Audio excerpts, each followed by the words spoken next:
എന്താടോ വാച്ച് കേടായോ? ഞാൻ വിചാരിച്ചു മാഷ് ലേറ്റ് ആയെന്ന്. അല്ല, വാച്ച് ഫാസ്റ്റ് ആയതാ. വലിയ ഭരണമൊന്നും വേണ്ട, ഇതങ്ങോട്ട് കൊണ്ടുപോയി.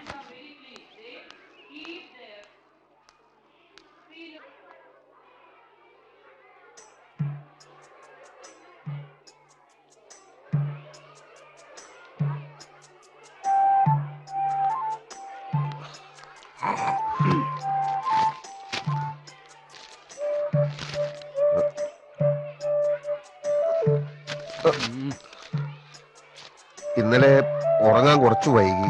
വായനശാലയുടെ വാർഷിക റിപ്പോർട്ട് തയ്യാറാക്കാനുണ്ടായിരുന്നു. പിന്നെ അസോസിയേഷന്റെ അത്യാവശ്യമായ ചില കത്തുകൾ. പിന്നെ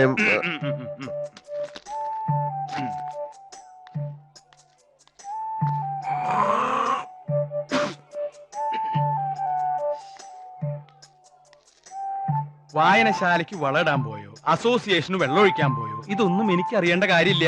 ഇവിടെ ജോലിക്ക് വരുമ്പോ കൃത്യസമയത്ത് വരണം. അതിന് പറ്റാത്തവര് ലീവ് എടുത്ത് വീട്ടിൽ പോയിരിക്ക. അല്ല മാഷെ, ഇന്നൊരു ദിവസം കുറച്ച് ലേറ്റ് ആയി എന്നല്ലാതെ. ഇന്നും എന്നൊരു തിരുത്തു വേണം.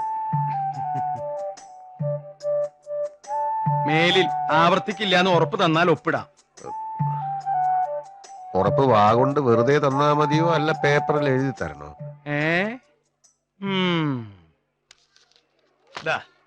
ഇത് ബാലകൃഷ്ണൻ, ഇവിടത്തെ ഒരു മാഷ. കൃത്യനിഷ്ഠ കണ്ടപ്പോ തന്നെ മനസ്സിലായി കാണുമല്ലോ. ആ പാനീട് തന്നെ. മ്യൂസിക് ടീച്ചറുടെ പോസ്റ്റിലേക്ക് വന്നിട്ടുള്ളതാ നിർമ്മല. ഇത് കുട്ടിയുടെ അമ്മാവനാ, വാര്യര് മാഷ്, പരമേശ്വര വാര്യര്. ഇതിപ്പോ ഇങ്ങനെ ഓടിപ്പിടിച്ച് വരേണ്ട കാര്യമൊന്നും ഉണ്ടായിരുന്നില്ലല്ലോ. 15-ാം തീയതിക്ക് മുമ്പ് മതിയെന്നല്ലേ? മതി. പക്ഷേ ഇനി അവസാന നിമിഷത്തിൽ വല്ല തെരുമറിയും നടന്നാലോ എന്ന് ഭയന്നിട്ടാ. അതല്ലേ കാലം. 5 കൊല്ലായി അക്കാഡമിയിൽ നിന്ന് പാസ്സായിട്ട്. പ്രൈവറ്റ് സ്കൂളുകാരിൽ ലക്ഷങ്ങളാ ചോദിക്കണത്. അത് കൊടുക്കാനുള്ള മനസ്സുമില്ല, അതിനുള്ള ത്രാണിയില്ല.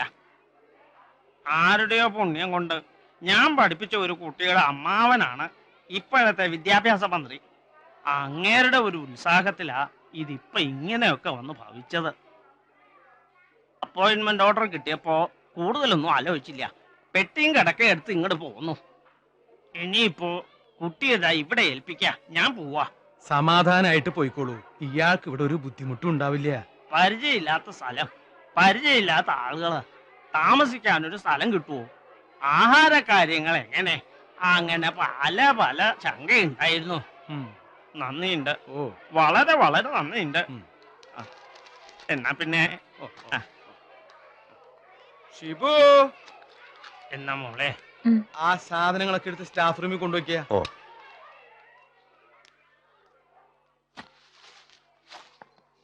കൂടെ പൊക്കോളൂ.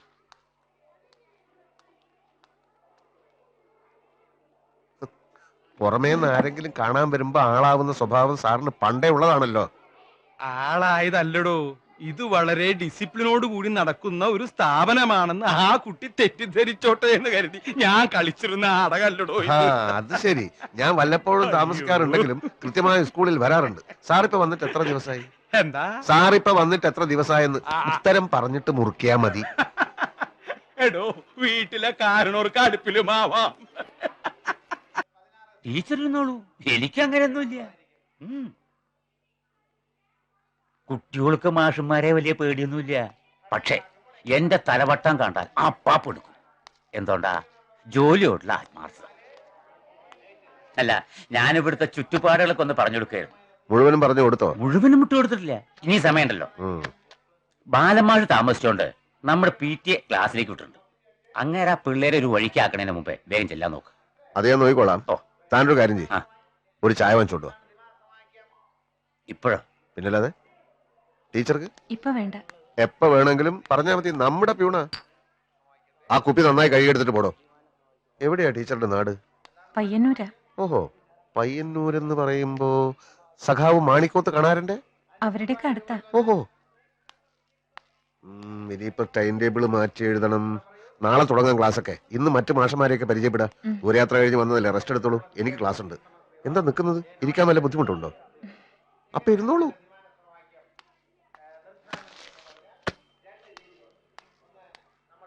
പാചകശാലയില് ക്രമേണ ഈ മാംസഭക്ഷണം വേണ്ടെന്ന് വെച്ചു. എന്ന് വെച്ചാൽ നമ്മൾ ഈ മാംസഭക്ഷണം എന്ന് പറയുമ്പോ ഈ പക്ഷികളെയും മൃഗങ്ങളെയും ഒക്കെ കൊന്നിട്ട് ഇവിടെ ഇവിടെ ഇവിടെ ഈ പക്ഷികളെയും മൃഗങ്ങളെയും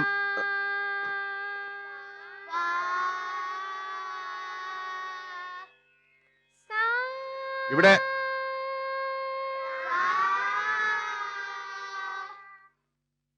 ഇപ്പൊ നിങ്ങൾക്കറിയാം നമ്മുടെ നാട്ടില് ധാരാളം മൃഗാശുപത്രികളൊക്കെ ഉണ്ട്. പക്ഷെ അന്ന് അങ്ങനെയൊന്നും ഉണ്ടായിരുന്നില്ല. അഹിംസാവാദിയായ രാജാവ് ഇവിടെ ഇവിടെ ഇവിടെ ഇവിടെ അഹിംസാവാദിയായ രാജാവ് ഇവിടെ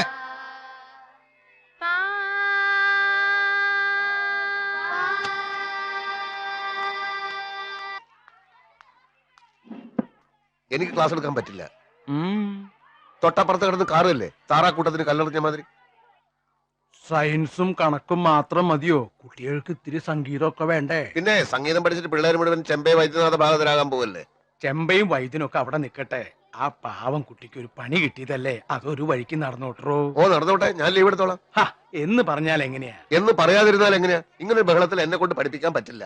തൽക്കാലം ഒരു കാര്യം ചെയ്യാം, ഇന്ന് പാട്ടു വേണ്ട, കുട്ടികൾക്ക് എന്തെങ്കിലും കഥ പറഞ്ഞു കൊടുക്കുക. ഇങ്ങനൊരു കുറിപ്പ് കൊടുത്തയക്കാം. എന്നിട്ട് വൈകുന്നേരം നമുക്കൊന്നിരിക്കാം. താൻ സമാധാനായിട്ട് ചെല്ലേ. ഷിബു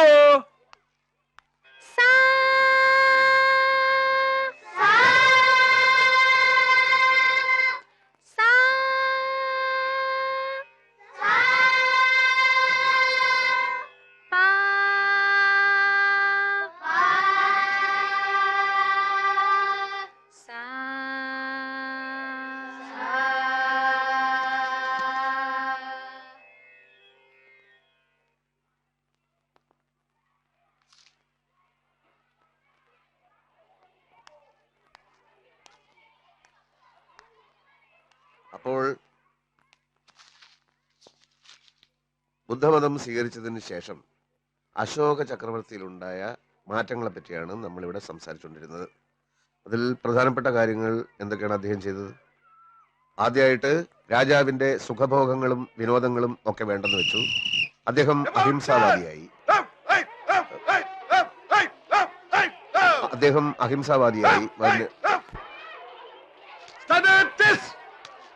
Attention!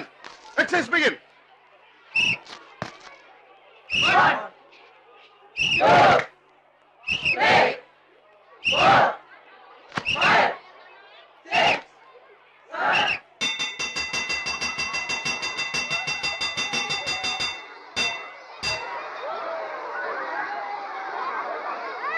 എങ്കിൽ പിന്നെ നിർമ്മല ടീച്ചർ ഒരു കാര്യം ചെയ്യട്ടെ, ശബ്ദം പുറത്തു വരാതെ സംഗീതം പഠിപ്പിക്കട്ടെ. അപ്പൊ പിന്നെ മറ്റാർക്ക് ശല്യാവില്ലല്ലോ. ശബ്ദം പുറത്തു വരാതെ സംഗീതം പഠിപ്പിക്കേ? അതൊരു പുതിയ അറിവാണല്ലോ. അതെ, ആംഗ്യ ഭാഷയിൽ. എന്താ അങ്ങനെ പഠിപ്പിച്ചോ ടീച്ചർ? ഈ പുളിച്ച തമാശ കേൾക്കാനല്ല ഉള്ള നേരം കളഞ്ഞ് എല്ലാരും ഇവിടെ കൂടിയിരിക്കുന്നത്. പിള്ളേര് വിഷമം പിടിച്ച ഒരു കണക്ക് ചെയ്യുന്നു എന്നിരിക്കട്ടെ, പാട്ട് കേട്ടാൽ ശ്രദ്ധ തിരിയും. അങ്ങനെ ഒരു അവസ്ഥയ്ക്ക് പരിഹാരം ഉണ്ടായേ പറ്റൂ. നിർമ്മല ടീച്ചറെ ഇവിടെ അപ്പോയിന്റ് ചെയ്ത് പാട്ട് പഠിപ്പിക്കാനാണെങ്കിൽ അവർ പാട്ട് പഠിപ്പിക്കുക തന്നെ ചെയ്യും. ഇയാളെ ആരാ ഇവിടെ വിളിച്ചത്?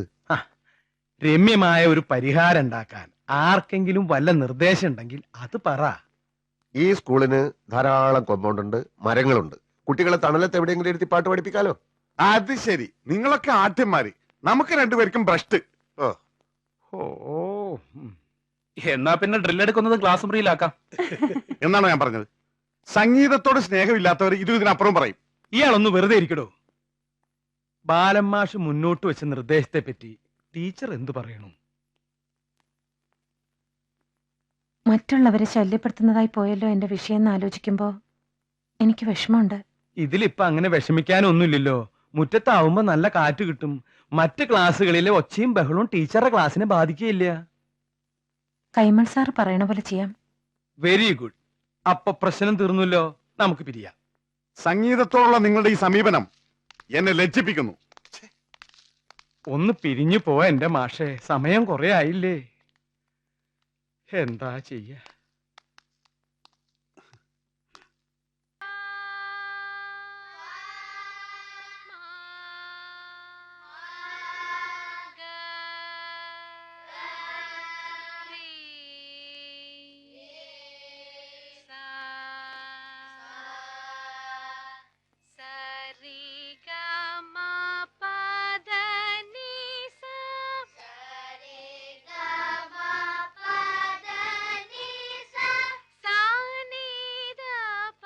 മ്യൂസിക് ക്ലാസ് എനിക്കൊരു ബുദ്ധിമുട്ടായിരുന്നെങ്കിലും ഞാൻ കാരണം മുറ്റത്ത് വെച്ച് ക്ലാസ് എടുക്കേണ്ടി വന്ന ടീച്ചറുടെ അവസ്ഥയിൽ എനിക്ക് കുറ്റബോധം തോന്നി.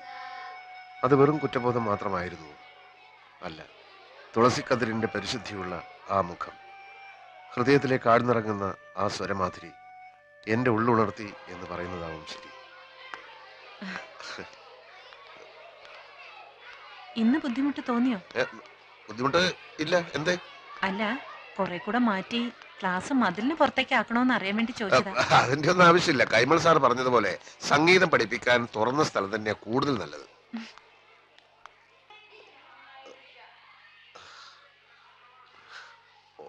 ഞാൻ ശ്രദ്ധിക്കായിരുന്നു, ഒരാൾ പാടിക്കൊടുക്കുന്നത് എങ്ങനെയാ മറ്റുള്ളവർ അതേപോലെ പാടുന്നേ. കുട്ടികളാവുമ്പോ പാട്ടിനോടൊരു വാസനയൊക്കെ ഉണ്ടാവും. അതുണ്ടാവും. എന്നാലും പാട്ട് പഠിച്ചു തുടങ്ങാൻ ഏത് പ്രായം നല്ലത്? ചെറിയ പ്രായത്തിൽ പഠിച്ചു തുടങ്ങുന്നതാണ് ഉറക്കാൻ നല്ലത്. എന്താ മാഷക്ക് പഠിച്ചാ കൊള്ളാൻ തോന്നുന്നുണ്ടോ? എനിക്ക് ആ പ്രായമൊക്കെ കഴിഞ്ഞു പോയില്ലേ. എന്നാലും ഒന്ന് ശ്രമിച്ചു നോക്കണം, നല്ലതാ. അപ്പോഴേ അതിന്റെ ബുദ്ധിമുട്ട് മനസ്സിലാവുള്ളൂ.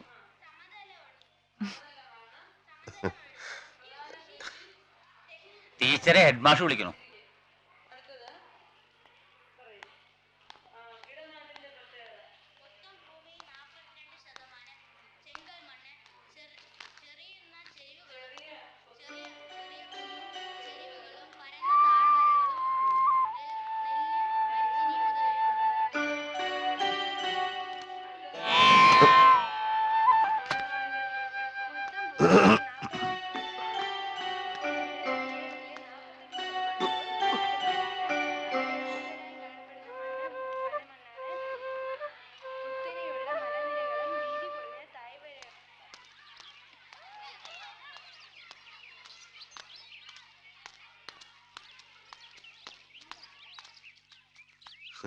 ഞാൻ വായനശാലയിലേക്ക് പോവുക.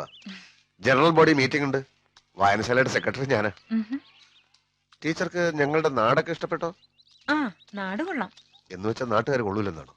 എന്ന് ഞാൻ പറഞ്ഞില്ലല്ലോ. ധ്വനി ഉണ്ടായിരുന്നു. ഏയ്, അതുപോട്ടെ, ഒരു കാര്യം പറയണമെന്ന് വിചാരിച്ചിരിക്കുകയായിരുന്നു. ഇത്തവണത്തെ ഓണാഘോഷം ഗംഭീരമാക്കാനാണ് ഞങ്ങളുടെ പരിപാടി. ടീച്ചർക്ക് സ്റ്റേജിൽ പാടാൻ ഒരു ചാൻസ് തരട്ടെ. ഞാനാണല്ലോ സെക്രട്ടറി. താങ്ക്സ്. അത് വേണ്ട. അതെന്താ? അത് ഓണം വെക്കേഷൻ ഞാൻ നാട്ടിൽ പോവും. അല്ല, ഇത്തവണത്തെ ഓണം ഇവിടെ ആകുന്നത് കൊണ്ട് എന്താ കുഴപ്പം? എന്റെ നാട്ടിലായാലും എന്താ കുഴപ്പമുണ്ടോ? അതില്ല. ടീച്ചറിന്റെ വീട്ടിൽ ആരൊക്കെ ഉണ്ട്? എന്റെ വീട്ടില് അന്ന് വന്നൊരു അമ്മാവനില്ലേ, ആ അമ്മാവനുണ്ട്, അമ്മയുണ്ട്, അമ്മായി മക്കളും ഉണ്ട്. അച്ഛൻ? അച്ഛൻ സന്യാസിയാ.